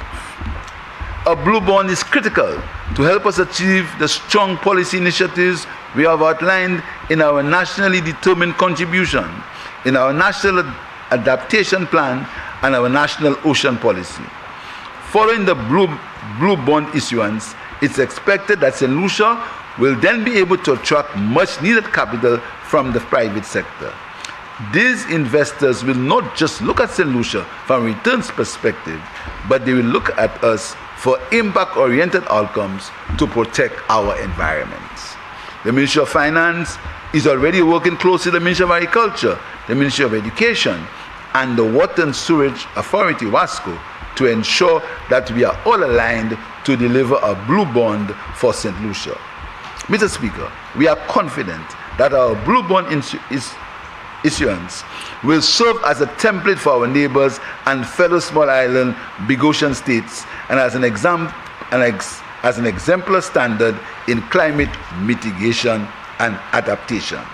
Mr. Speaker, The exploitation and sustainability of our ocean space as a resource provides an opportunity for growing the economy, but in ways that allow future generations to have similar or even better opportunities to benefit from it. We are therefore mindful of the need to harmonize where possible and regulate the activities of different sectors and agents who are engaged in the use of this resource economically or otherwise. There must be a collaboration between the fishing sector and tourism sector, each being aware of how the excesses are likely to affect the viability of the other's use and enjoyment of that resource. For example, overfishing and its negative impact on the water ecosystem undermine the beauty and diversity of sea life and the unique attraction of our seabed. And those who use our surrounding coastline waters for pleasure must also be aware of the damage being done to sea life and livelihood of our fisherfolk by polluting the water with harmful waste materials. The point being made, Mr. Speaker, is that there is a need for an awareness of our interdependence as it relates to the use of our coastal waters and ocean space as a first step in the development of a blue economy. Mr. Speaker, the awareness of interdependence in the country is also needed among states sharing the same waters, and so my government intends to adopt a collaborative approach with nearby states in the development of the blue economy. Mr. Speaker, our island is prone to natural disasters and climate change risks. These weather events can in hours reverse all our gains of growth in our country. Mr. Speaker, from 2007 we have undertaken to insure with the Caribbean Catastrophic Risk Insurance Facility, CCRIF. With the increase in the severity of natural disasters, my government thinks it prudent to increase and extend our level of insurance coverage. Mr. Speaker, the World Bank has offered us the possibility to leverage a small portion of our IDA resources under a program so as to Mr. Speaker, the World Bank has offered us the possibility to utilize our leverage, and leverage a small portion of our IDA resources. This option makes available US $20 billion to a country at short notice to respond to these disasters. Mr. Speaker, these are called cat bonds. Other Caribbean islands have benefited from this insurance coverage, and St. Lucia will express its interest to the World Bank in issuing a cat bond to assist our recovery if a disaster strikes. Sovereign Wealth Fund. It has been the objective of this government to create a multi-generational plan which would safeguard the future for next generations. To this end, we are in the process of exploring the pathways to set up a sovereign wealth fund. The fund, once set up, would be characterized by a strong and transparent governance structure, accountability, and robust risk management practices. Mr. Speaker, I will now outline the measures my government intends to maintain the gains we have made and to stimulate further growth of the St. Lucian economy. The Blue Economy, UBEC project. The Contingent Emergency Response Component, CERC, under UBEC has been triggered with the primary objective of supporting the capacity of countries like St. Lucia to rapidly respond in the event of further eligible crisis or emergency. Mr. Speaker, under the CERC, 3 key areas of focus have been brought to the fore to obtain strides in food security. These focus areas include fisheries, livestock, and crop production, and will aim to achieve the following objectives. In fisheries, increase production, safety at sea, and enhance food safety, sanitation, and hygiene.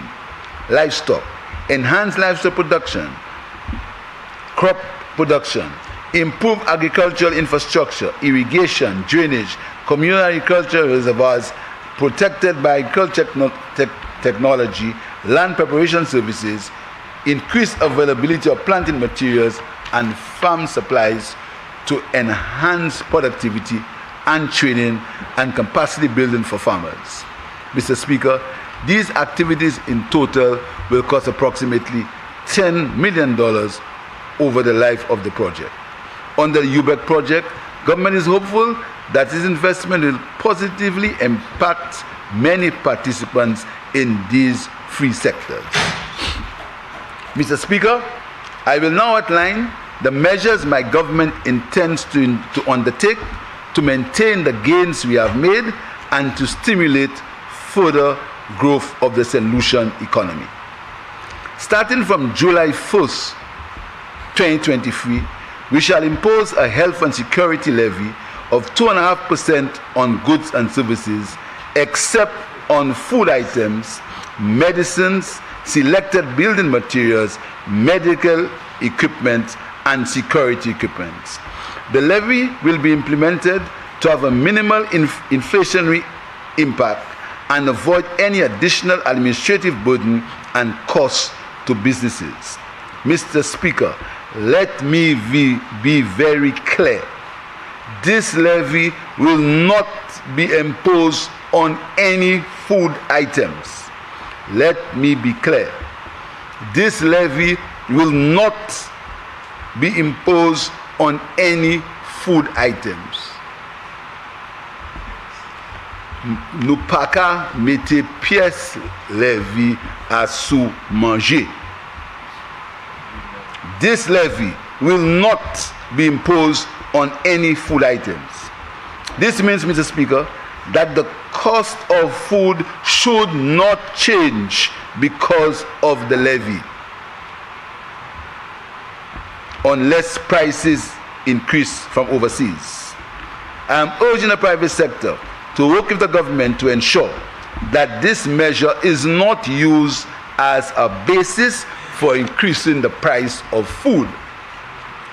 We expect, Mr. Speaker, that as freight charges come down, food prices and other imported items prices will also decrease.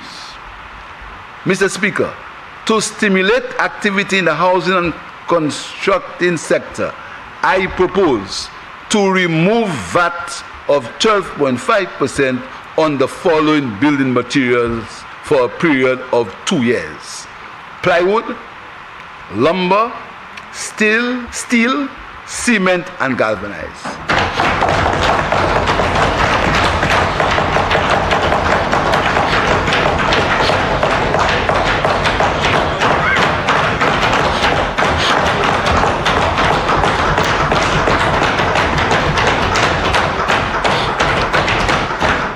This means, Mr. Speaker, that the retail price of these items should be reduced by 12.5% unless the imported price of these changes increase.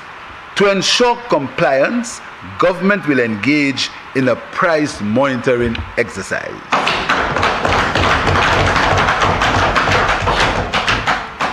The excise tax on tobacco products will be increased effective May 1st, 2023 by 50%. This new health and security levy is also intended to allow every citizen to contribute to the pressing needs of the health and security of our nation. We anticipate that this levy will raise $33 million per annum to support the much needed requirements for these two important sectors. Tax amnesty. Last year, Mr. Speaker, we initiated a tax amnesty program offering taxpayers to settle their tax arrears free from penalties, fines, interest, if these taxes were paid by May 1st, 2023. Mr. Speaker, I am pleased to report that many taxpayers accepted the government's offer to settle their tax arrears. However, Mr. Speaker, we understand that some businesses are still recovering from the COVID pandemic and will need to reinvent and retool. I am therefore proposing the extension of the tax amnesty program under the same conditions for businesses and individuals for another year ending May 1st, 2024.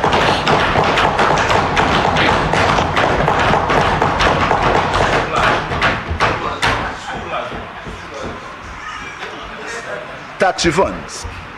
Last year, we committed to certain tax refunds. A total of 3,703 taxpayers will pay a total of $8.9 million in refunds. From these payments, 2,146 taxpayers receive refunds of less than $2,000, and 1,557 taxpayers received over $2,000. This year, we intend to accelerate the payment of refunds to taxpayers by proposing the following. Allow employers to reduce PAYE deductions for the settlement of tax refunds due to employees by the government. This means, Mr. Speaker, that the businesses will engage, or the government will engage the businesses so as to reduce deductions of PAYE from their employees once there's an agreement, so that they will pay less PAYE every month. We'll allow taxpayers the right to offset tax liabilities against amounts due to them from government. And Mr. Speaker, this is a measure that we have to look into, in that the government will can speak to the private sector to offset what is due to the private sector, to offset it against taxes owed to the government. Other tax relief measures. Mr. Speaker, 3,169 taxpayers, businesses, mostly businesses, owed $600 million in taxes, fines, and penalties. It must be noted, Mr. Speaker, that these taxes, in the majority of cases, have been collected on behalf of employees and the government, or the government of St. Lucia. In this case, in the case of VAT, a total of $175 million is owed in VAT and related penalties and interest due on VAT deductions. Mr. Speaker, you will agree that this amount is unacceptably high and hinders the government's ability to meet its commitments. Consideration will be given to strengthen the government's ability to collect these taxes. As it relates to the following taxes: hotel accommodation tax, PAYE, hotel accommodation tax all-inclusive, withholding taxes, value-added tax. I propose that all penalties, interest, and fines will be waived.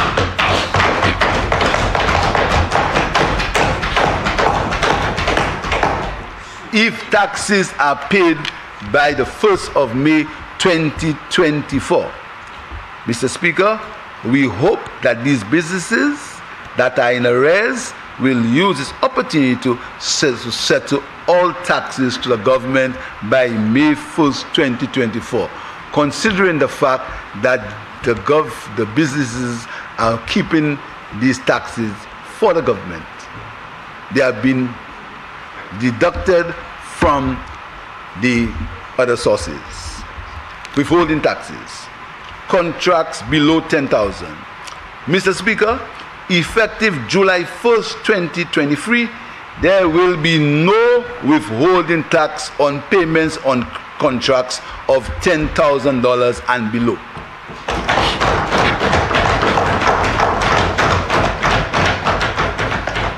This exemption will apply to musicians. This exemption will also apply to musicians and other artists in the creative industries. And Mr. Speaker, the Ministry of Creative Industries is in the process of preparing a comprehensive bill for the practice of the creative industries in St. Lucia that will include issues related to taxes. Mr. Speaker, in helping its debt management, the government will set aside some of the proceeds from the zero-interest COVID bonds issued under the CIP program to settle high-coupon interest bonds ranging from 5 to 7.5% when they become due in 6 to 10 years. The strategy will reduce the cost of servicing the government bonds. Renewable energy concessions. Mr. Speaker, the threat of climate change is real. And while we are not in any way material contributors to that threat, we do have a moral responsibility to play our part by reducing our carbon footprint. Commencing June 2023, I intend to place selected PV components in the zero-rated category for value-added tax. The cost and installation of a PV system will be allowed as an income tax deductible expense claimable over a maximum 2-year period.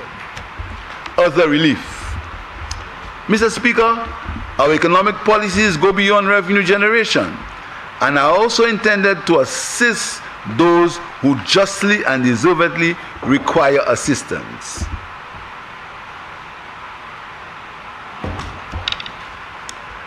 Mr. Speaker, effective July 1st, 2023, I propose the following: a rebate of $1 per gallon on fuel for all registered fishers.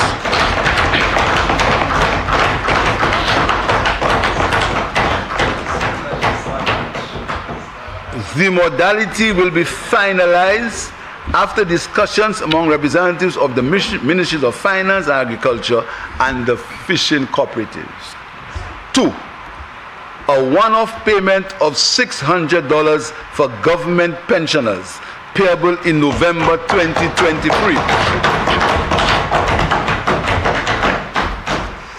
3, a $600 increase in the one-time allowance to teachers, bringing the amount to $1,100.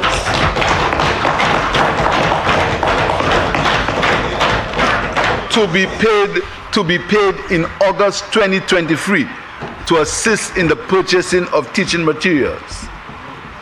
Number 4, an extension of duty rebate on vehicles which are available to frontline workers during COVID-19 to customs and correctional officers.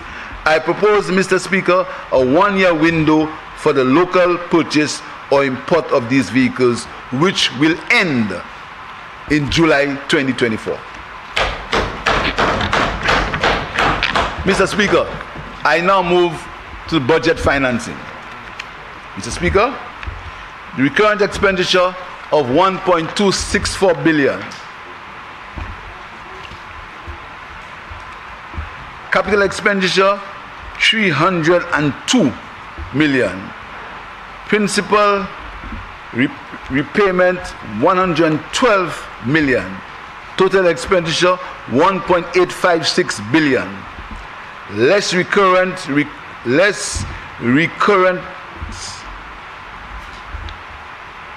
revenue, $1.413 billion. Capital revenue, $8 million. Grants, $147 million. Total revenue, $1.568 billion. Net financing, $288 million, represented by bonds and treasury bills, $32 million, and loans, $256 million. Please note, Mr. Speaker, that any additional borrowing is the reissuance of maturing securities and will not increase the debt stock. It's unfortunate, Mr. Speaker, that in a budget in which my government has been able to achieve such a strong economic figure, including a growth rate of 18% and a surplus on the major economic indicators, increased employment, strengthening social services, I had to spend so much time and allocate so many resources to the issue of citizen security. This is one of the saddest contradictions facing us as a government as we prepared this budget. This budget has been presented with a mixture of pride and satisfaction at our economic management, but is laced with sadness and disappointment that our efforts have been diverted and our results have been marred by the rise in gun violence and organized criminal disruptions in our otherwise peaceful community. Imagine, Mr. Speaker, how much stronger would be our economic performance had the international and regional and local news had not been carrying stories of senseless murders and gang-related violence in our communities.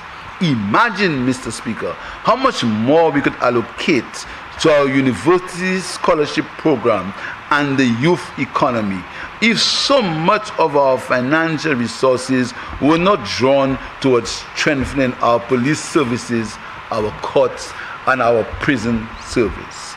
Sadly, Mr. Speaker, there is a small remnant of desperate political opportunists who have been trying to seize the situation in Beaufort in their misguided belief that the infractions of some misguided youth in our communities will open a door to their hopes to achieving political office.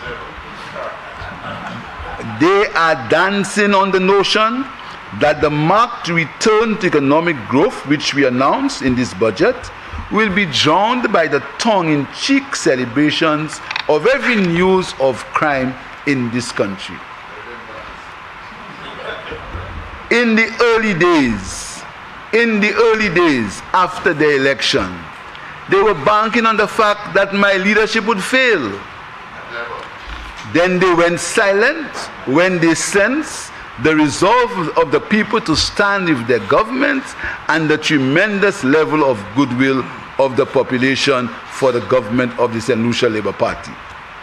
Thankfully, Mr. Speaker, they are in the minority. They simply cannot accept that the vast majority of the population simply wants to work with the government to continue the country's recovery from the devastation it suffered between 2016 and 2021.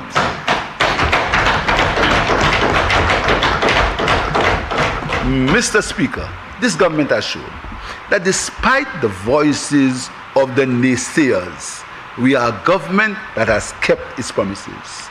We have shown that promises which we made in the last budget, most of them have been fulfilled. We have shown that the management of the economy and the management of the country is in safe hands. In this budget presentation, we have shown that we have been able to manage this economy. We have navigated the country out of COVID and around the new global economic threats which have emerged since COVID. We have restored growth in our economy. We have reduced unemployment. We have provided tax relief and other benefits to workers and consumers. We have fulfilled our commitments to school children. We have returned their laptops to them, allowing them a better chance to participate in the new global economy. We have restored hope and purpose to the young people of this country.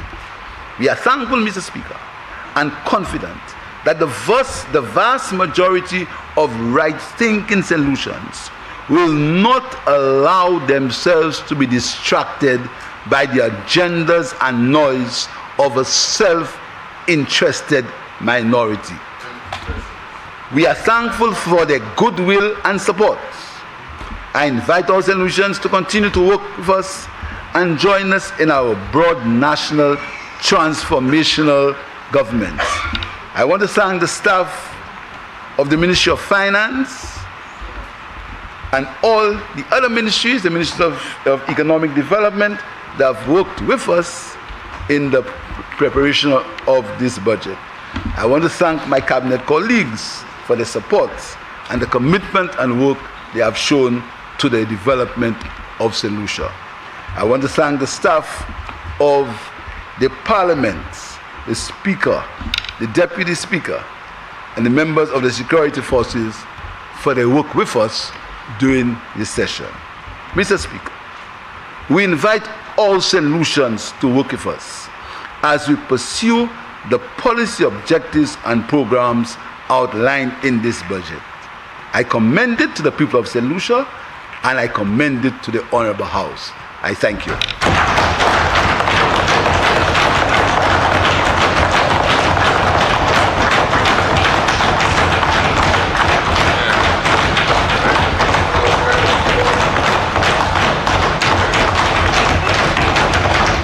Honorable members, the question is that the appropriation 2023-2024 bill be read a second time. Deputy Prime Minister. Mr. Speaker, I move that the House stand suspended until Thursday, April 27, 2023 at 9 a.m. Before I put the question, let me urge members, it's going to be a long 2 days, let us be on time, so at 9 a.m. I also want to join with the Prime Minister in thanking the staff of the Parliament. To quote the member for Labrie, things have moved with extreme rapidity over the last few days to be where we are today, and the staff did not falter. I'm sure all members are satisfied with operations this morning. I also want to thank the members of the Royal St. Lucia Police Force who, despite the inclement weather, while we were seated on the roof over our heads, were out in the rain ensuring that everything was in order.